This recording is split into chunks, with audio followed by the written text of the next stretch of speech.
Some dolls are made to be played with, but others are made to play with you. And once you've seen the cursed doll of Mexico, you'll never look at toys the same way again.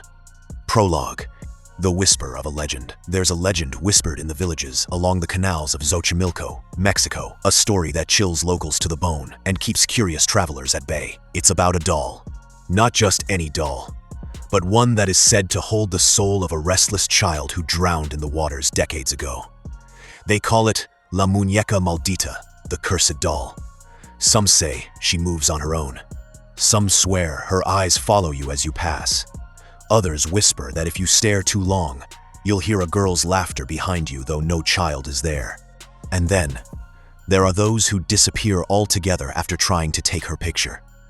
When I first heard this story, I thought it was just another tourist gimmick, a ghost tale spun to spook foreigners. But then I went to Mexico, and I saw the doll for myself, and my life hasn't been the same since. I was in Mexico City for research, working on a series about haunted objects around the world. Naturally, Isla de las Muñecas, the island of the dolls, came up again and again. But one local, an old fisherman named Esteban, told me about one specific doll. "Forget the island," he warned in a raspy voice. "That's for tourists. The real doll is hidden, away from the boats, where even locals won't go. She's cursed. People who see her don't come back the same." Of course, that only made me want to go more. So late one evening, against every warning, Esteban agreed to take me by boat. The waters of Xochimilco were black mirrors, reflecting only the faint glow of the moon. The air was thick, heavy, alive with insects and the croak of distant frogs. The ride felt endless. Then Esteban slowed the boat and pointed toward a shadowed hut along the bank. "She's in there," he said, refusing to look at it. His hands trembled on the oars. "But listen to me, don't touch her. Don't talk to her. And for God's sake, don't stay past midnight." I laughed nervously. "She's just a doll." Esteban's eyes cut to me, furious. "She's not just a doll, she's waiting." The first glimpse, the hut was small, decrepit, half swallowed by vines. Its wooden beams creaked as though they hated the weight of time. Inside, the air was colder, unnaturally cold, as though the damp night outside hadn't seeped in. And there she was. The doll sat on a rotting chair in the middle of the room.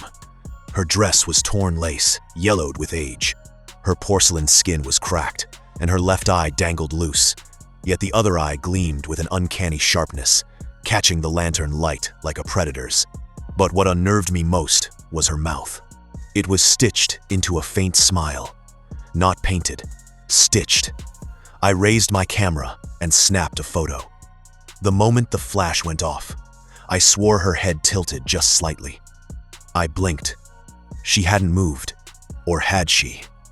The child's voice. I set up my recorder on the floor. September 21st, 11:17 p.m.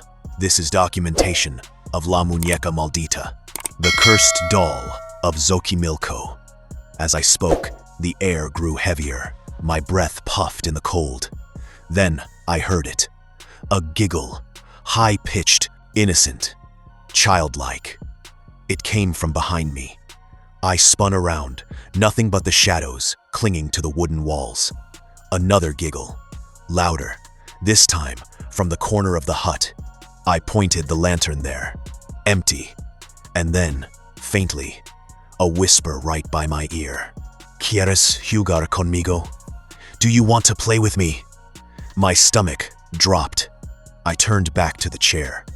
The doll's head was facing me now. The disturbances. At 11:45 p.m., the disturbances began in full. My recorder clicked off on its own. The lantern flickered violently, casting grotesque shadows that seemed to crawl across the walls.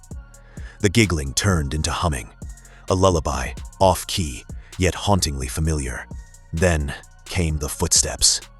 Tiny ones, bare feet slapping against the damp wooden floor. I shouted, "Who's there? Show yourself." Silence. until the doll fell forward from the chair without anyone touching her. She landed face down with a hollow crack. But when I moved the lantern closer, I saw something that froze my blood. Her stitched mouth was gone. The threads lay loose on the floor, and her porcelain lips were moving. Midnight. The clock on my phone blinked 12 a.m., the witching hour. The doll lifted her head. Her good eye rolled upward until only white showed.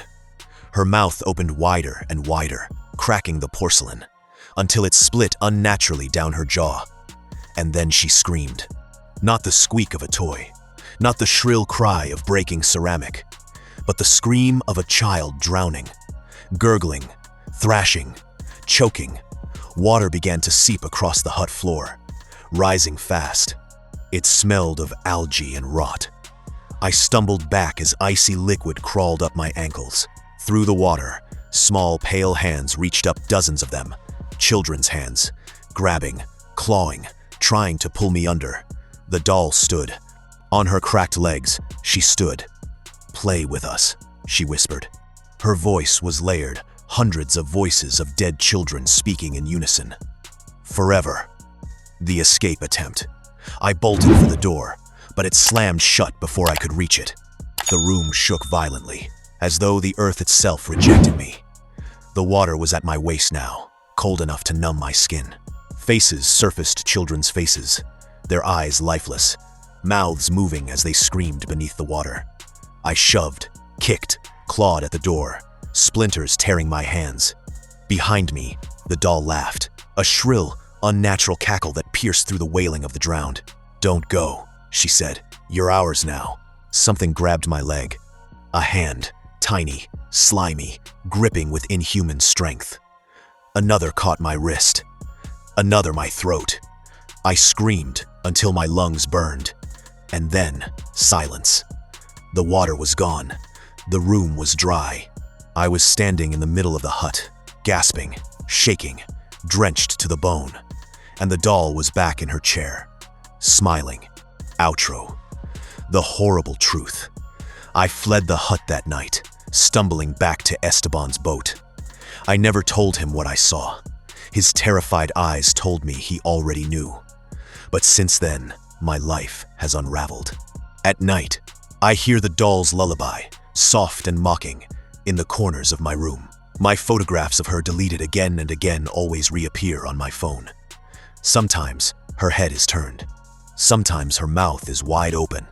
And sometimes she's gone from the picture completely. Worst of all, when I stand near water, I hear them, the voices of the drowned children, crying, laughing, begging me to join them. I don't sleep anymore. I don't go near mirrors, because sometimes, in the reflection, I see her, the doll, her cracked smile stretching wider, her eye fixed on me, waiting, and when I blink, she's closer. So if you ever find yourself near Xochimilco, and someone whispers about La Muñeca Maldita, turn away. Don't look for her. Don't take her picture. Don't play her game, because once she notices you, you're already hers.